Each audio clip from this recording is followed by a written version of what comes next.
La première partie est donc consacrée à la guerre franco-prussienne. Et tout d'abord, comme souvent en histoire, on va chercher les origines de cette guerre et une sous-partie sur les guerres d'unification allemande d'abord. En France, la montée en puissance de la Prusse, consécutive aux victoires militaires de 1864 et 1866, est observée avec le plus grand déplaisir en un seul mot. Non seulement la Prusse s'empare du pouvoir dans le monde germanophone, mais elle modifie à son bénéfice les rapports de domination en Europe. La victoire prussienne de Sadowa, en 1866, rend superflue l'ingérence diplomatique française dans la querelle austro-prussienne, ce que Napoléon III perçoit comme un affaiblissement humiliant de la France. La bataille de Sadowa modifie l'équilibre des forces en Europe centrale et remet en cause 10 ans de relative domination française à la suite de la guerre de Crimée et du Congrès de Paris de 1856. Après avoir d'abord envisagé une médiation armée susceptible de conduire à la guerre contre la Prusse, si Berlin ne réduit pas ses ambitions, Napoléon III finit par renoncer pour réclamer plutôt, en compensation, des territoires sur le Rhin, la Belgique ou le Luxembourg, mais il se heurte au mauvais vouloir de Bismarck qui parle de politique des pourboires. L'affaire du Luxembourg, au premier semestre 1867, manque de provoquer une guerre entre les deux pays avant de tourner à l'humiliation de la France qui n'obtient pas le grand-duché convoité. Alors que le roi des Pays-Bas a reçu le grand-duché de Luxembourg lors du congrès de Vienne de 1815, Napoléon III, en quête de compensation, obtient de lui acheter en mars 1867. Cependant, la nouvelle suscite une grande émotion en Allemagne puisque le territoire a fait partie de la Confédération germanique jusqu'à Sadowa et qu'une garnison prussienne s'y trouve encore. Bismarck en profite pour annoncer à l'Europe que la Prusse n'accepte pas la cession à la France et est prête à la guerre. Devant la menace, le roi des Pays-Bas recule. En mai, une conférence internationale tenue à Londres décide de la neutralisation du Grand-Duché et du retrait de la garnison prussienne, seule consolation pour Paris. Le chancelier intègre désormais dans ses calculs l'idée d'une guerre contre la France, devenue à ses yeux le principal obstacle international à la réalisation de l'unité allemande sous l'égide de Berlin. À défaut de lui voir commettre de son propre chef l'agression décisive, il faudrait, selon lui tendre un piège pour l'acculer à déclarer la guerre. Bismarck, le ministre de la guerre Roon et le chef d'état-major Moltke préparent leur pays à compter du second semestre 1866. Averti très tôt par les rapports de l'attaché militaire français à Berlin, le colonel Stoffel, et encouragé par une partie de son entourage, dont Walewski, qui affirme qu'un choc contre la Prusse est désormais inéluctable et qu'il lui faut tout lui subordonner, et enfin conscient lui-même d'avoir commis une grave faute à l'été 1866 en raison de son inertie, Napoléon III fait proposer une réforme militaire par le maréchal Niel, son ministre de la guerre, de façon à mettre l'armée française au niveau de son homologue prussienne. Cependant, ce projet se heurte à de nombreuses oppositions. Parallèlement, Paris se rapproche de Vienne et de Florence en vue d'une alliance tripartite, mais n'obtient rien de plus que des promesses. S'il est plutôt favorable à un traité, le roi d'Italie doit tenir compte des élites dirigeantes et de l'opinion publique de son pays, extrêmement réticente, alors que les Italiens sortent tout juste d'une guerre aux côtés des Prussiens et qu'ils sont devenus très hostiles aux Français. Quant à François-Joseph, s'il considère que l'intérêt de l'Autriche se trouve dans l'alliance avec la France, il ne peut passer outre l'hostilité de ses sujets hongrois car sa monarchie est duale depuis le compromis austro-hongrois découlant de sa défaite de Sadowa. Alors maintenant, dans les origines, il y a toujours le prétexte, l'étincelle qui va déclencher la guerre. Et ici, on est donc sur l'affaire de succession d'Espagne. C'est la révolution madrilène de septembre 1868 qui fournit à Bismarck l'occasion attendue. La reine Isabelle et son fils sont contraints de fuir en France, entraînant une vacance du trône et la nécessité pour les dirigeants espagnols de se mettre en quête d'un souverain parmi les familles régnantes européennes. Au début de 1869, le nom d'un prétendant se répand, le prince Léopold de Hohenzollern. Catholique, frère du nouveau roi de Roumanie, époux d'une sœur du roi du Portugal, mais aussi parent éloigné du roi Guillaume de Prusse et officier dans l'armée prussienne. À Paris, l'émotion est vive à l'annonce de la nouvelle, car on y voit la menace de l'encerclement du pays, comme à l'époque de Charles Quint. Le ministre des Affaires étrangères, Daru, gère parfaitement cette crise que redoute d'ailleurs le roi Guillaume lui-même. Et en mars 1870, le ballon d'essai bismarckien est abandonné.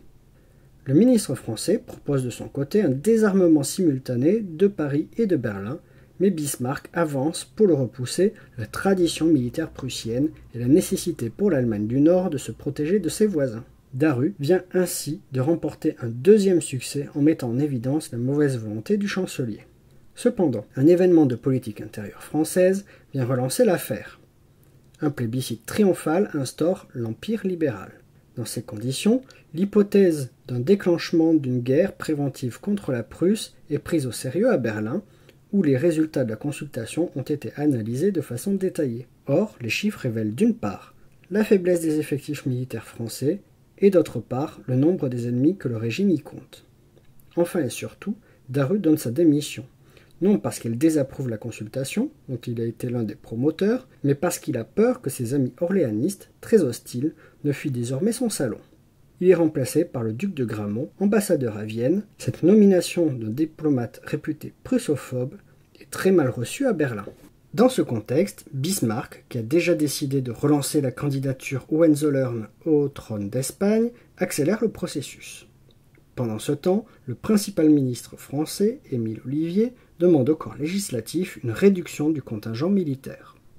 Le 3 juillet 1870, les Hohenzollern proposent la candidature de Léopold au trône d'Espagne et les protestations françaises parviennent à leur faire retirer cette candidature le 11 juillet. De retour à Berlin, le chancelier juge cependant prudent d'attendre des circonstances plus favorables pour ne pas faire endosser le mauvais rôle à la Prusse. Les bonapartistes autoritaires, encouragés par l'impératrice, poussent Napoléon III et Gramont à demander à Benedetti des gages du roi de Prusse. À Ems, le roi refuse courtoisement de souscrire à la demande écrite de garantie que lui soumet Benedetti, et lorsque celui-ci, pressé par Gramont, le prie de lui accorder une nouvelle entrevue, refuse. À Berlin, Bismarck décide d'exploiter l'événement. En soirée, il forge le célèbre télégramme que l'histoire retient sous le nom de Dépêche d'Ems et qui donne un tour humiliant au refus de son roi.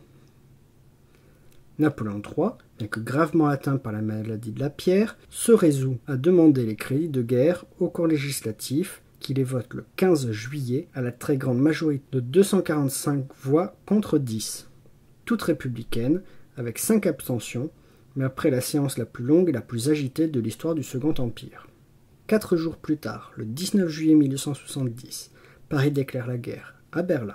Bismarck gagne sur toute la ligne. Aux yeux de l'Europe, Napoléon III apparaît en effet comme l'agresseur. Alors qu'une entente cordiale entre la Grande-Bretagne et la France existait depuis plusieurs années, le jugement de Londres est particulièrement sévère. Les États du sud de l'Allemagne, poussés par leurs opinions publiques, entrent en guerre aux côtés de la Confédération de l'Allemagne du Nord.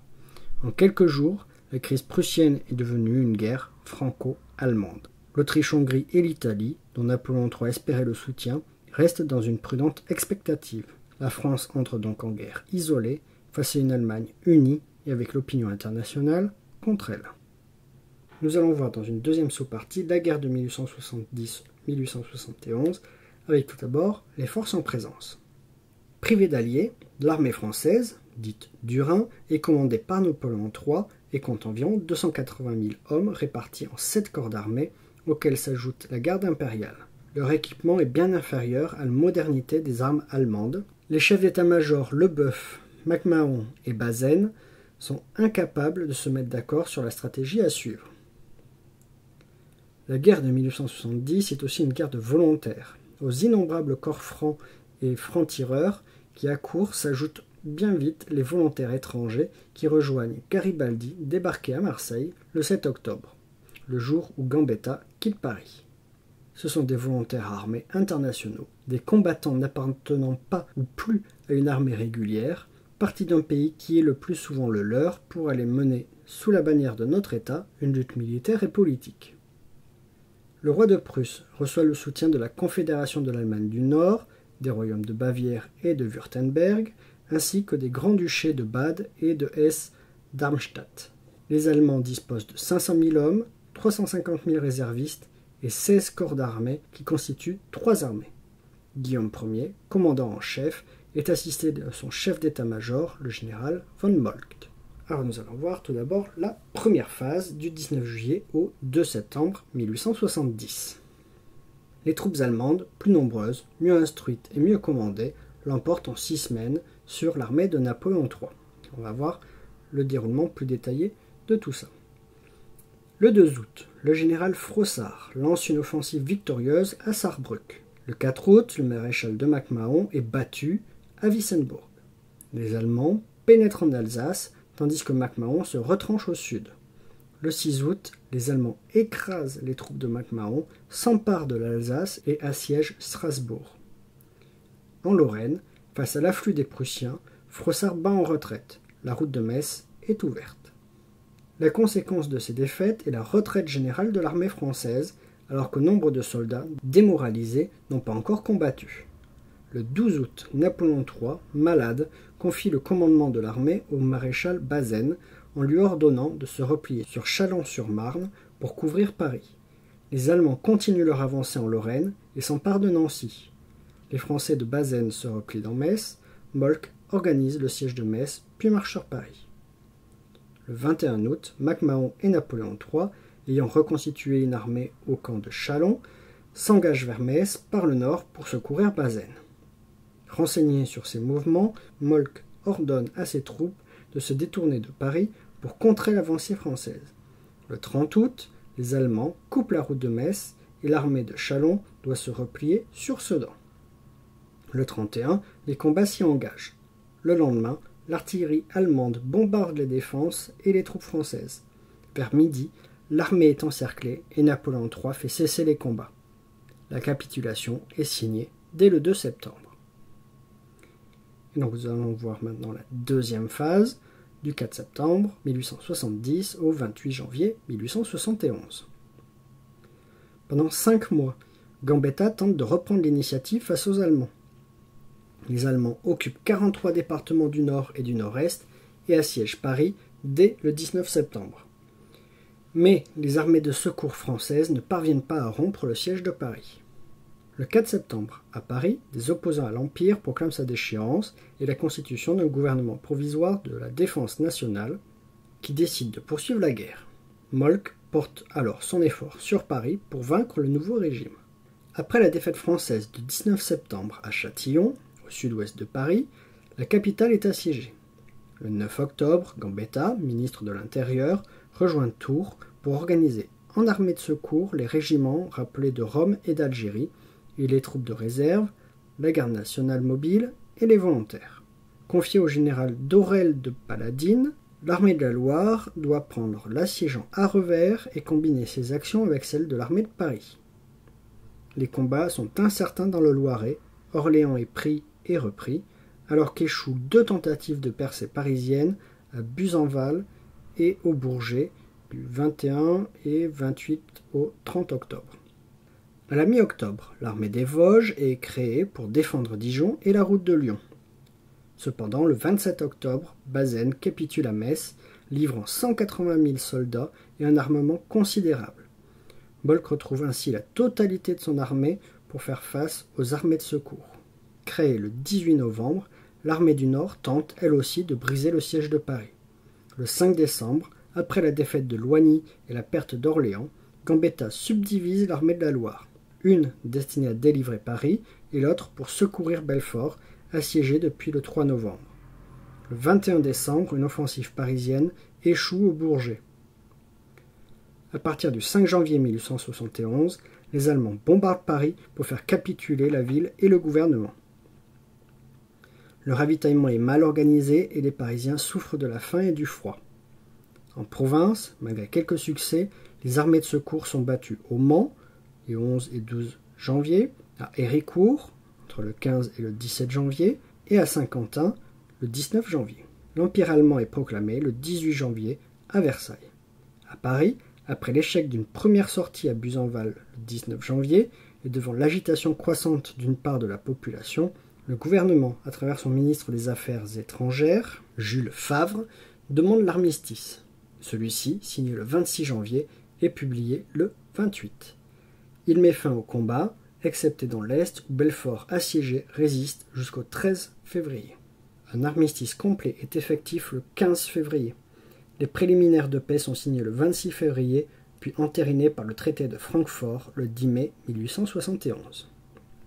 En dernière sous-partie, nous allons voir les conséquences de cette guerre, aussi bien du côté allemand que du côté français. Alors tout d'abord, du côté allemand, c'est la fin de l'unification allemande.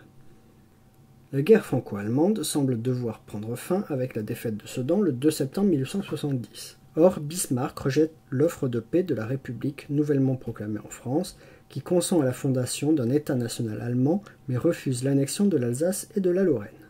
Alors que la guerre n'est pas achevée, la Prusse et les États de la Confédération de l'Allemagne du Nord entament des pourparlers avec les États du Sud en vue de la fondation d'un État national. Des concessions sont faites, en particulier à la Bavière. La fondation de l'Empire repose sur une série de traités ratifiés par les parlements entre la Confédération de l'Allemagne du Nord et les États de l'Allemagne du Sud. L'Empire n'est donc pas seulement fondé par le haut, mais s'appuie sur un processus élargi de construction de la nation. En 1871, l'unité allemande n'existe qu'administrativement. Il faut désormais réunir des États qui, quelques années auparavant, s'étaient combattus. Une grande partie de la population est indifférente, alors que les libéraux, nationalistes, protestants et conservateurs saluent la création de l'Empire, l'abandon de la solution grande allemande, sous obédience autrichienne, déçoit les libéraux démocrates, les conservateurs et les catholiques des États du Sud, mais aussi de Saxe. Les libéraux, qui avaient escompté une participation politique accrue et une constitution démocratique, se retrouvent gouvernés par une monarchie constitutionnelle. La Constitution n'offre toutefois qu'un cadre, et le poids du Reichstag et des partis politiques s'accroît au fil du temps. Sans gommer ces traits autoritaires, l'image longtemps prédominante d'un empire allemand économiquement moderne, mais socialement et politiquement rétrograde, tend aujourd'hui à être nuancée. Deuxième sous-partie, l'humiliation de la France. Puisque la guerre a été conduite au nom de l'honneur national, son issue doit nécessairement être humiliante pour la nation soumise. Au paiement de réparations de guerre s'ajoutent des blessures symboliques qui laissent des cicatrices dans la mémoire collective française. La proclamation de l'Empire allemand dans la Galerie des Glaces du château de Versailles, de même que le défilé des troupes allemandes à Paris le 1er mars 1871. Le choix de la Galerie des Glaces est perçu comme une agression par les Français alors qu'il résulte de considérations logistiques. La galerie, qui a servi d'hôpital militaire aux Allemands, est la plus grande salle disponible. En représailles, l'Allemagne doit signer en 1919 le traité de paix dans ce même lieu.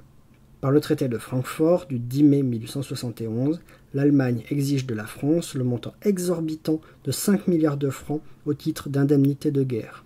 Toutefois, l'annexion d'une partie de l'Alsace et de la Lorraine est plus cruellement ressentie par l'opinion, oublieuse des plans qui, en cas de victoire française, prévoyaient le rattachement de la rive gauche du Rhin. En Allemagne, l'annexion, justifiée par des arguments culturels ou géostratégiques, est contestée par une minorité, notamment les socialistes, et la dureté des conditions de paix publiquement critiquée.